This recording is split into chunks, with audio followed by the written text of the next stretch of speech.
All right, well, welcome everybody. It's a really small, intimate group, which is nice. Don't always get these. A little bit about myself. So before you take anything here and run with it, go check the powers that be at your organization. Make sure that what I suggest, what is being presented today, makes sense for your organization. A little bit about myself.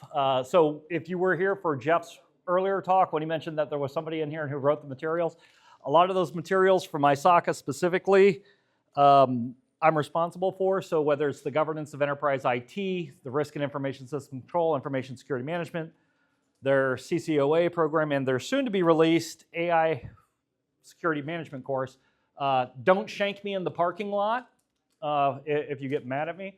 One of the things that we also did as an organization, it came out of a number of years of frustration, was build what we call the foundational enterprise security architecture, because as an incident responder, as somebody who's responsible for security, if we don't know what the organization has, we can't really protect it. If we don't know the value that it has.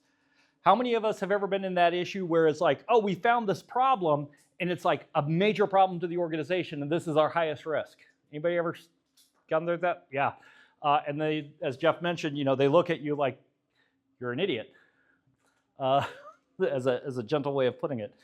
So what we developed was this thing called the Foundational Enterprise Security Architecture.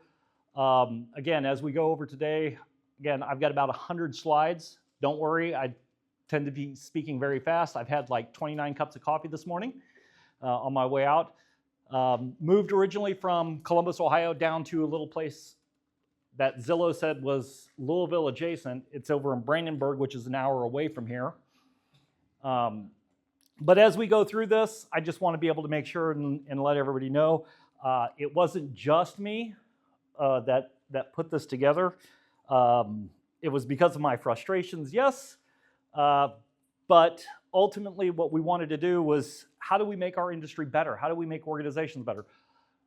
We know a lot of organizations can't invest time in things like TOGAF or SABSA or DODAF or pick your architecture framework of choice. So what is the bare minimum? So I reached out to some colleagues and said, hey, this is what I'm looking at doing. I need your feedback on to make sure that this, one, isn't the Ed show. And two, this is something that is going to be beneficial. So I reached out to folks who were CISOs, application developers, incident responders, pen testers, FISSAC auditors, and brought them all together and said, how do we do this? How do we make our industry better? Because when I respond to an incident and I say, where's your data? And you go, that has big implications, especially if you're in a regulated industry where you may have to disclose if you actually had regulated data that got submitted or taken out. So one of the questions that popped up was still, do we even still need architecture? A lot of the times, I know we hear a lot of people that say, oh, we got to move fast, we got to break things fast, and we got to figure out what works, and we've got to go. True. However, when we start getting these types of issues, again, not knowing where your critical data is within your organization. I love this. It's like people will tell me, oh yeah, we know where our critical data is. Really? How? Where's your architecture? We'll get to that one in a minute. Digital transformation. This is a big one. We were working with a manufacturing company that we were introducing Active Directory for the very first time in their 70 plus years of existence. They had run their network on a very flat network. And we said, well, where are your key processes? Where are your key data? Nobody knew. Their one IT guy thought he knew, which was great up until we halted businesses because during the transformation, we took their point of sale server system offline. Are we okay losing the ability to generate revenue, anyone? No, that's a bad thing. The only thing that I can say is Fisher-Price diagrams being pawned off as enterprise architecture. I love it when people show me PowerPoints and Visios and say, this is our enterprise architecture. No. At best, it's a data flow diagram. At worst, it's the need to reconsider one's life choices. Wow. So if you haven't been looking around the room, it looks like this light also has water in it, and the one back there, and I know the one over there does too. But the biggest aspect has been the conversations that we've been having with leadership, where it's like, we're spending a lot on IT, we're spending a lot on security, but nothing's talking, am I actually getting any value from it? Well, that's a death knell sentence right there. No, welcome. We have more than enough room. It's a crowded venture. So we always ask, what's the worst that could actually happen? Well, traditionally, architecture and designs were put into place to prevent things like this happening, right? And I wish that I could say that the same was in IT, right? But we see a number of times where architectural issues become major problems. Somebody cuts corners, and the problem with cutting corners is you get cut short in the long run. Galloping Gertie, known for collapsing once the winds reached 40 plus miles an hour in Tacoma. I love this one because we know this is always the case, right? The Band-Aid solution becomes the production issue and the production environment we work in. A lot of the time, we inherit the existing architecture of our environments. But do we actually go out and verify, do we have a solid understanding of what that actually means? So when it comes to our network specifically on the technology side, I used to like to say our networks are flat as pancakes, but the reality is they're more like crepes, which are really thinner. And usually we just keep piling stuff onto the pancakes, right? We start off with a little bit of EDR. We've done this over the years. It used to be, I remember the very first time when I saw systems being introduced in commercial, the only thing you needed in order to get online was antivirus. And then it was antivirus and a firewall. And then antivirus and a firewall, and maybe an IDS. And then, after we just got done implementing IDS, now we're going to integrate and implement and upgrade and spend more money on IPS, and we keep doing this where we keep adding more and more and more, which really, it's not so much like a very good pancake or stuff. It's basically throwing mud against a wall, unless you're an Iowa farm boy like me, and then it might be something else. So again, the state of security that we've inherited, again, having too many blinky boxes, right? We have too much going on, and we just keep throwing money at it because it's the latest and greatest. The biggest fad right now is everything is AI, ML, deep learning. Yeah. Wait until this afternoon's talk when I debunk some of the issues with AI and machine learning. But we tend to put too much emphasis on the actual products that we're buying. That's great if you have a procurement program, but it doesn't translate into a security program.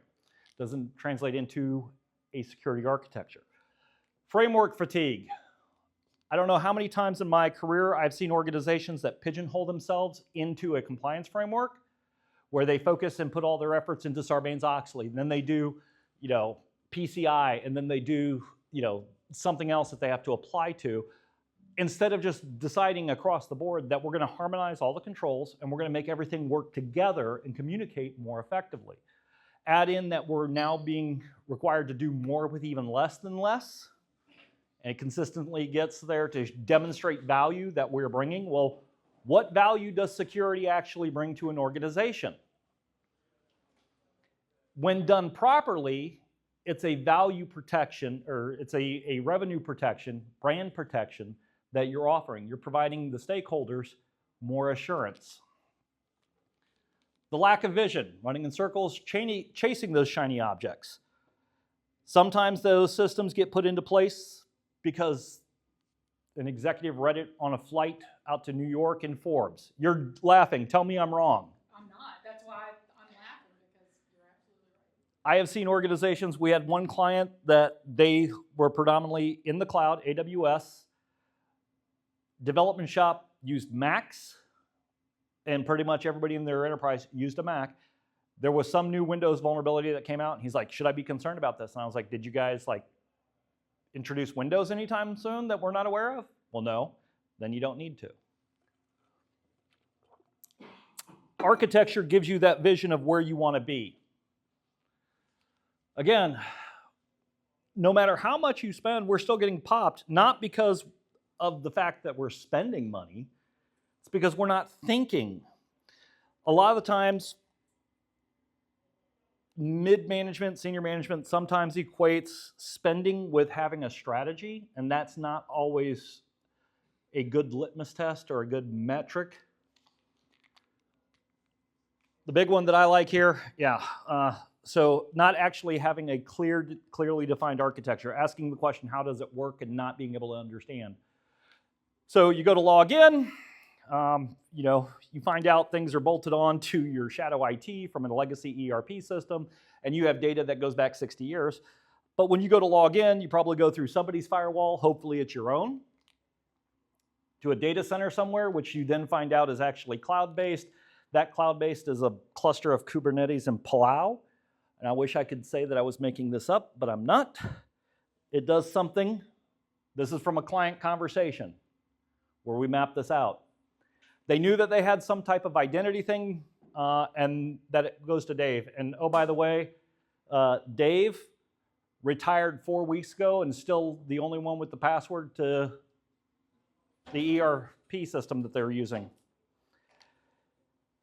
When I said Fisher Price, this is a client that we're working with right now. They deal with regulated data. They're operating in Amazon. They have no AWS expertise in-house. They don't have an application development company. This was their enterprise architecture that they provided during an incident. Now, for the classical face palmer in us, yes, we know that chances are this is missing a lot of detail, right? But when I say that we're face palming on a Godzilla level here. Being able to reflect and identify what the network architecture is and how it actually supports and enables the business is probably one of the key things that as a professional security practitioner, risk practitioner, architect, you can have, right? Because ultimately, this is the end of the day where we're hoping to God that they're talking about Pappy Van Winkle instead of Calgon. Sadly, we need to be able to reset that understanding of what enterprise architecture actually provides. And it goes back to answering 4 key business questions, right? Are we doing the right things? Are we getting benefit? Are we doing them efficiently and doing them the right way? We've all seen people do things that they thought were right, but it's like, what were you thinking when you did that? If you ever own a home that's over 50 years old, I own a home that's 140 years, and I know I spent a lot of my time sitting there going, what were they thinking when they did this? Till a colleague of mine pointed out that when my home was built, cocaine and laudanum were still in cough syrups. And it answers a lot of questions. But when you overlay the value of what security architecture actually brings, being able to make sound investments. This is how you end up with more budget next year, is being able to illustrate the value that you bring to the organization. Stop spending money where it's not required. A lot of the times people think that cybersecurity is the end-all be-all when it comes to risk. Like, oh, that's the biggest risk. Nope, not for an enterprise. It's not even the people. When you look at cyber operations, cyber only exists because people are there. People are there to operate, so operations. So we're twice removed in the operational risk spectrum to begin with. And that's one of many risks that an organization has to juggle. Compliance, environmental, social, credit, market. So when we talk about cyber risks, when we go in saying, oh, this is a big risk, is it? Chances are probably not. Reframing the question, reframing our mindsets on how to deliver value, making sure that we make proper investments, that we're good stewards with what we're trusted with when it comes to the resources, whether that's people or budget, being able to reduce costs when available. Oh my God, I don't know how many times I've been to an organization and I'll ask, well, why do you have these controls in place? And they're like, well, stop me if you've heard this. They've always been here. Why do you do things this way? This is the way we've always done them. No, we got to change.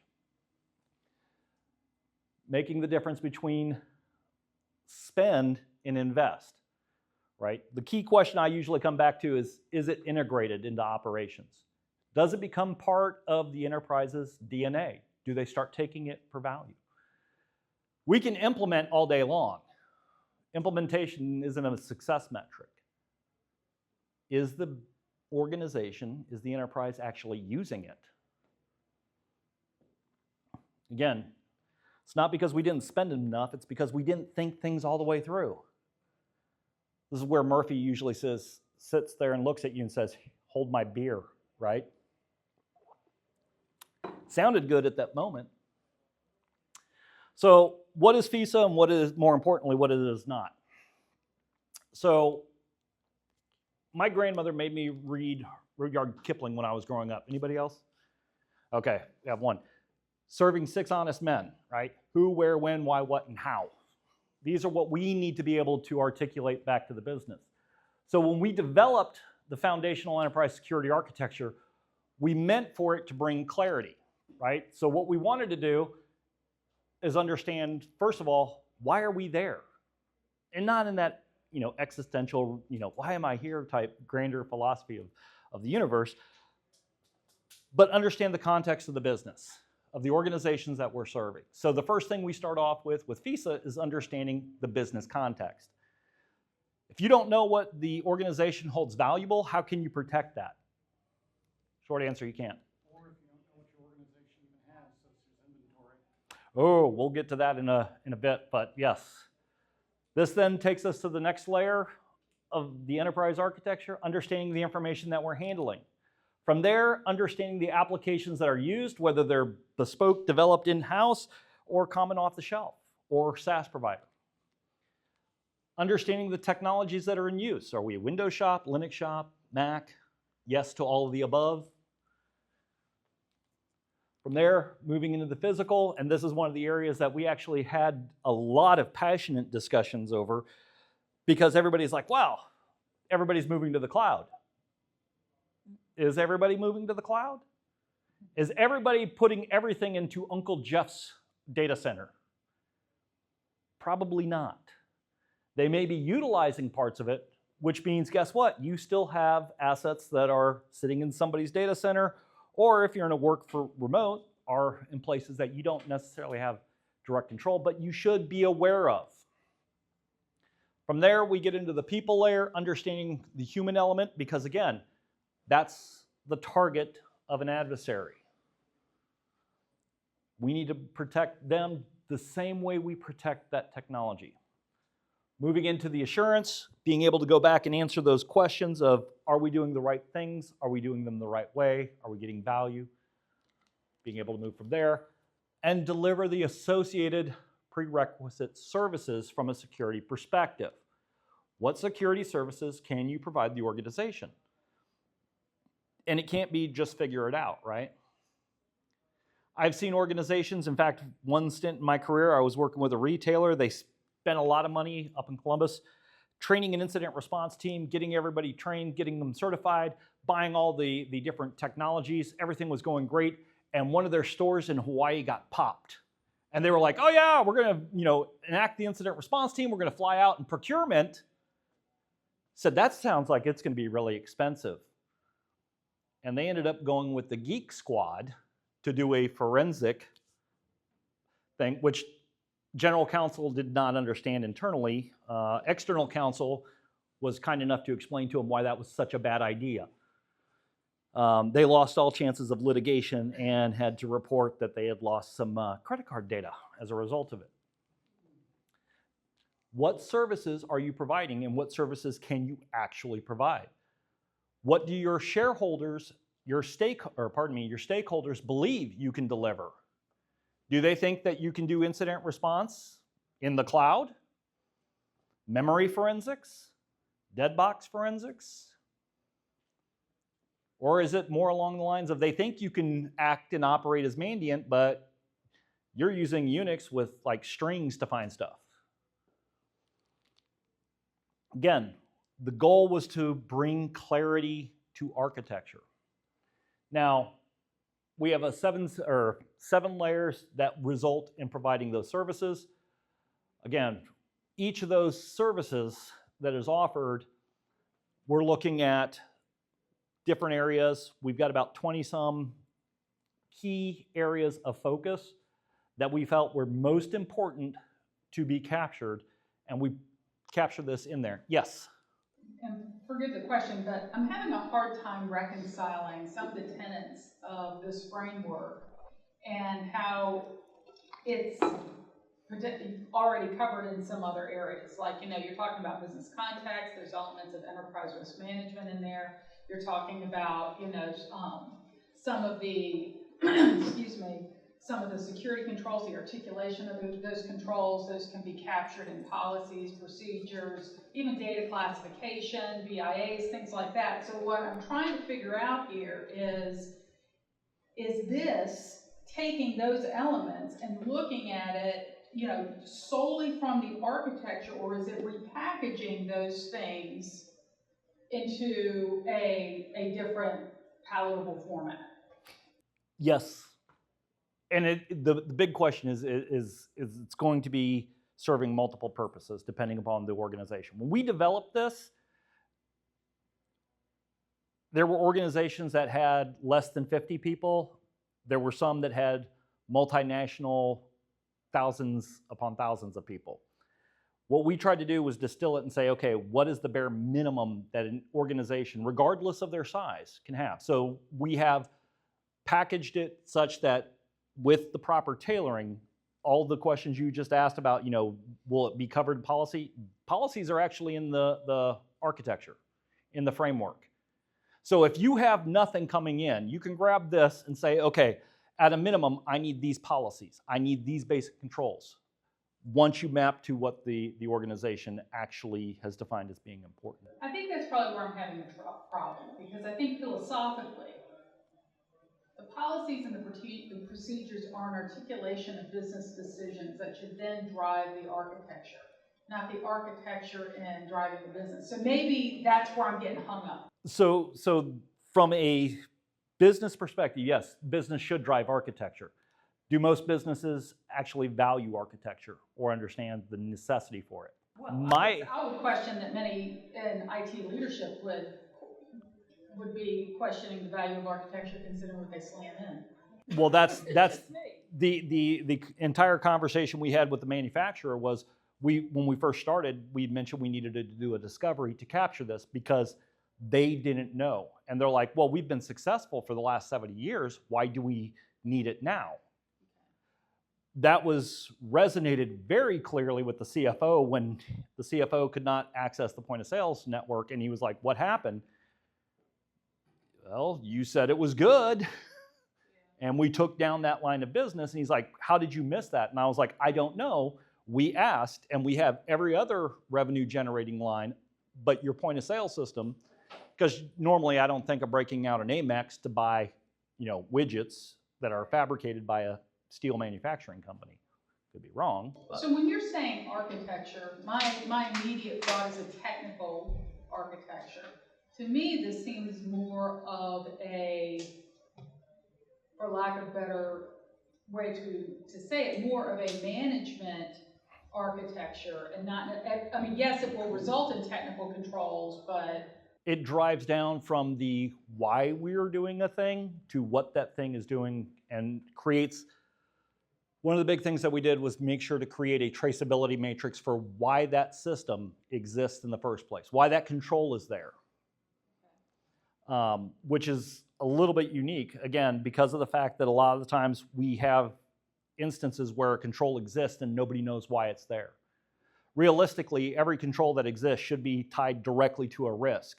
We know that risks change over time, and if I diversify my portfolio, I may no longer have a risk from last year, so why do I have an existing control for it? So you mentioned, and forgive me, I'll shut the hell up. Catch me after the talk. Absolutely. Hey, is it 7 or 8? So there's 7 layers that result in the ability to provide services. Yeah, because I counted out your things and I was like, There's 8. I understand the concept of overall I'm in Kentucky. It's a My math business has gone down. No. So no, you did correct. The 8th is the delivery of services. So again, it's not a compliance checklist. This is not meant to help you, just look good on paper or, get an auditor to sign off on something that says you're good.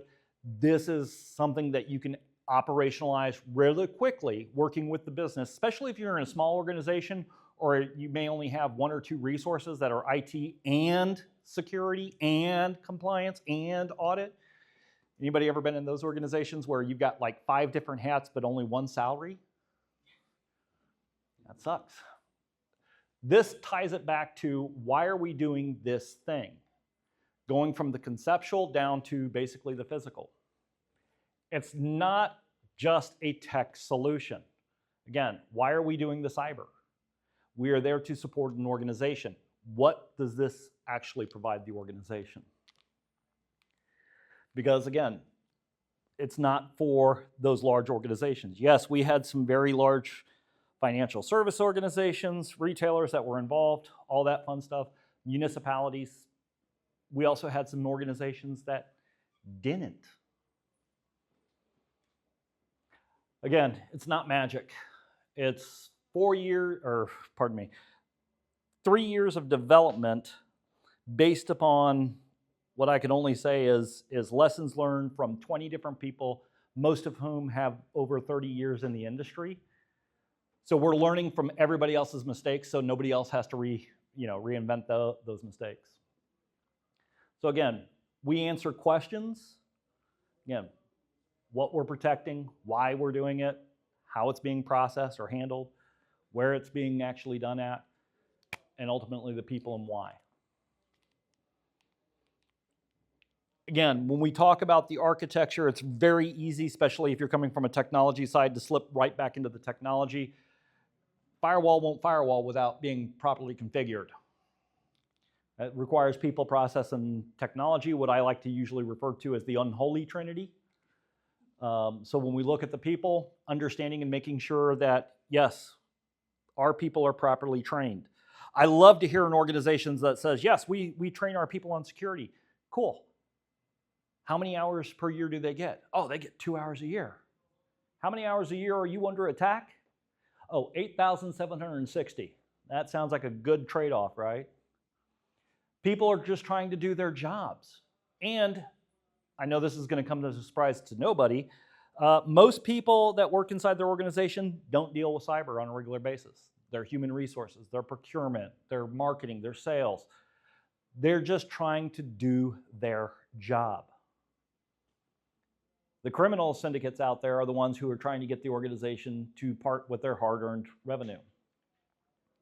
When we talk about the process, getting things operationalized, again, as I mentioned, we can implement things all day long, but until it's integrated and turned into an actual business process, something that the organization does not typically like to view when it comes to IT, they tend to just think it runs itself and it's magical. When we talk about the technology, we need to be an enabler for the organization. I hate it when I hear a vendor say, oh, well, we have a turnkey solution. I was working with a retailer as a director of security. I had a vendor come in and they're like, oh, our solution will solve all of PCI's problems. And I said, cool. Is it going to write my policies? They're like, what? Is it going to write my policies? No. Is it going to implement those procedural changes that need to occur? No. Then it's not a turnkey solution, is it? Well, it'll solve 80% of your problems. No. Won't even get me there. There are no silver bullets. There are no turnkey solutions. There are double rainbows on occasions, but I've never seen in almost 50-some years on this planet, I've never seen a unicorn. So why would I think that your technology solution or any vendor's technology solution is going to solve all of my problems? It's got AI and machine learning built in, right? My 2 o'clock talk on that, I've got a very, why should we AI and the questions we should ask. This is all part of the digital trust ecosystem framework. Very similar to it. In fact, I worked with the folks that helped put that together. So It's the whole business. Like you say. you have to look at the enterprise as a whole, because 10 years ago, 15 years ago, yeah, you could have an IT incident and it was localized to IT. Nowadays, you have an IT incident, it's an enterprise-wide impacting event because of the velocity and intrusive nature of technology. So our secret sauce, to your question, it is about business alignment, right?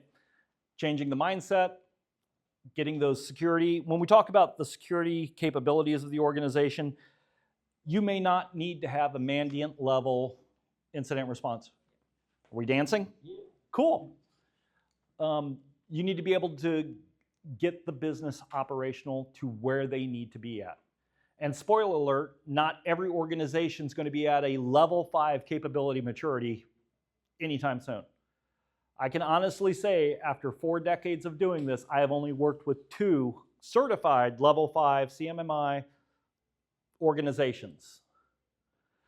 They were a nightmare to work with, but the inner geek in me loved the fact that they were at that level because they knew everything.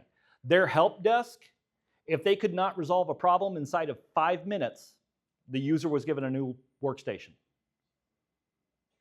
Because that was cheaper than fooling around to find out what the problem was. And we know that people in IT like to tinker and find out, and that's what drives us to ask that question of why is this doing this, or what's actually going on. Hi, welcome. So again, we want to make sure we line up everything in order that allows for the organization to survive in a very, very dark world that is the internet. Again, when we talk about the alignment, we're bringing all of these factors together to connect the dots, making sure that we understand what the business is actually doing, what they are concerned about, what they're willing to lose in pursuit of their strategy, their goals, their objectives.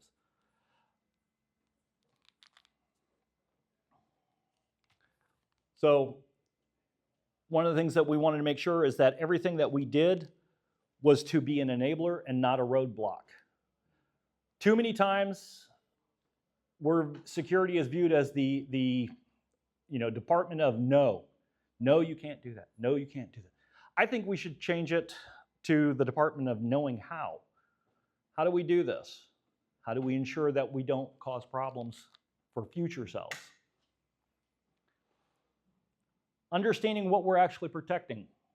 I had a colleague of mine bring me down for his organization. They're favored by a lot of DIYers on the weekends. They have an orange building down in Georgia, I'll leave it at that, to meet with their IT team to talk about what they did. And I got a lot of, we do domain admin, we do systems administration, we do firewall management, we do AV updates, we do this, and this. And I let them go. And finally I said, no, that's not what you do. Your job, your sole function, and true across any area of IT, specific to them, is to help them sell paint, hammers, and ladders. That's why it exists. That's why we're employed. What is our organization concerned about, and what are we trying to protect? It's amazing that a number of IT people still, to this day, don't know why they're there. They understand the technology component. They don't understand how they enable the business to do their job. Making sure that everything plays nice together. Had an insurance company that I was working with up in Columbus. I wish I was making this up, but again, this is one of those instances where I'm not, who actually believed that if they got 2 antiviruses and put them on a system, that offered them double the protection. Now, surprisingly, to nobody, AV doesn't tend to work well when you have competing products on there, does it? No, they fight like cats and dogs in a blanket or Part of our job in enterprise security should be to make sure that everything that we're bringing in actually works together and is able to communicate effectively and efficiently.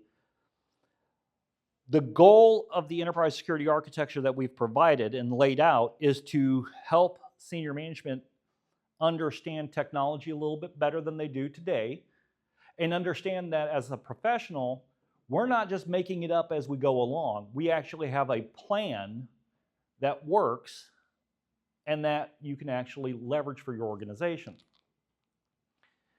Tell me if you have ever experienced this.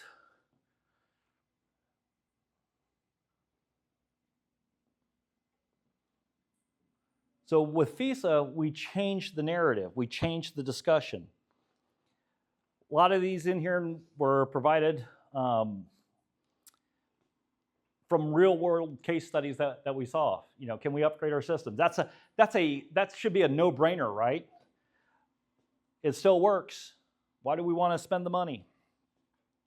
Again, as we go through, again, part of FESA, what the framework actually does is talks about how to have the conversations with the business on how to get them to manage this thing that we call technology and address the security issue.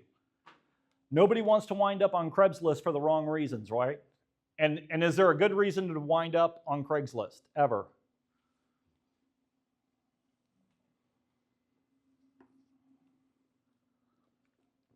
We'll go through these.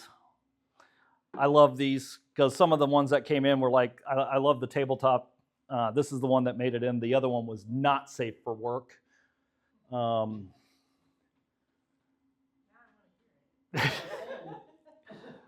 But the reality is, you know, when we get to understanding, we're connecting the dots for the business to understand why security matters. Again, when we go through, again, we start with the business, we understand their risk, we act as an enabler. I remember when iPads first started rolling out, I had a colleague of mine for a large organization reach out and he's like, Ed, iPads are not safe. My CEO wants to roll them out. How do I tell him no? And I said, you don't, unless you have a job offer you haven't shared with me. Because is that an argument you are going to ever win if the CEO wants something? Absolutely not. How do you do it the right way is the question. So again, those goals then become outcomes for the organization. You've managed risk. You're properly governed.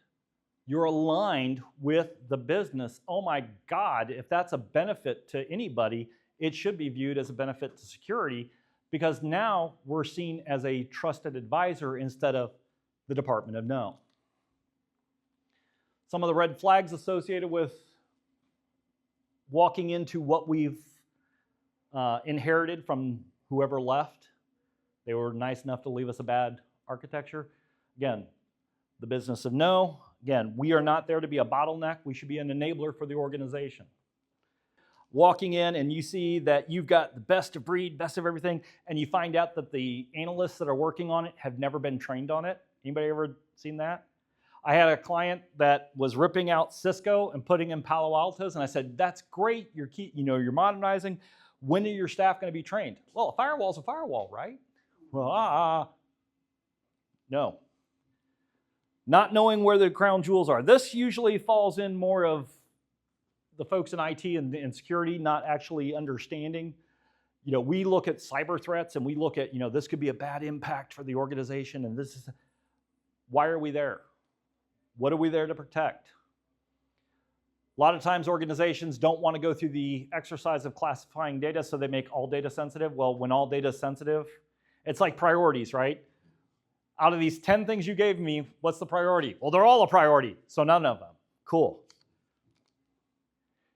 Shadow IT, we know this is a thing, and this is going to be a big one with AI. I love this. I was teaching a class in 2023 for the Department of Defense. I had multiple defense agencies. When we see shadow IT as being an issue, think about shadow AI. Can you control shadow AI at all? Of the 23 Department of Defense organizations and agencies that were in there, and 17 ran out to call, to find out that only 3 of them actually put the technical controls in place to block their systems that they own from reaching out to OpenAI or ChatGPT, Anthropic, and the other models. Which is great up until you realize people nowadays have smartphones and can bypass your firewall in a heartbeat. Having that compliance strategy mindset, I always love that one. That's a red flag. Incident response as a fire drill. Personal heroics should not drive IR ever. We all know this individual, right? The watching that video and having to deal with that. As you check that box and say, yep, we did our training. Why did we have an issue? Pretty pictures, but no actual understanding of what or why or how any of it actually works. So again, one of the things I talk is make sure that we have, and I did not put my code in there yet. It is on there. So again, when we talk about this, the foundational enterprise security architecture, again, it was a number of years putting it together across the board. I think we're over 140 pages of associated documentation, references, all the information that one could possibly want, as well as all sorts of different artifacts that you can use from business cases to actual security services, being able to set up an SLA or an OLA with your organization. So that way it keeps everybody on the same thing, because most people will come up and think that their issue is a priority right then and right there. We provide RedSeer charts. I mean, it's a lot of information that we've packed in together to help an organization build out from the business down to the technology and the services that you're going to provide the organization in one fell swoop. Again, long domain name if you want the framework. I've also included a tiny URL and a QR code if you actually want to get it. It's free, available. There's no like you have to sign up for something. We're too small to have a sales team that's going to reach out. So our entire thing when we put this together was to make it freely available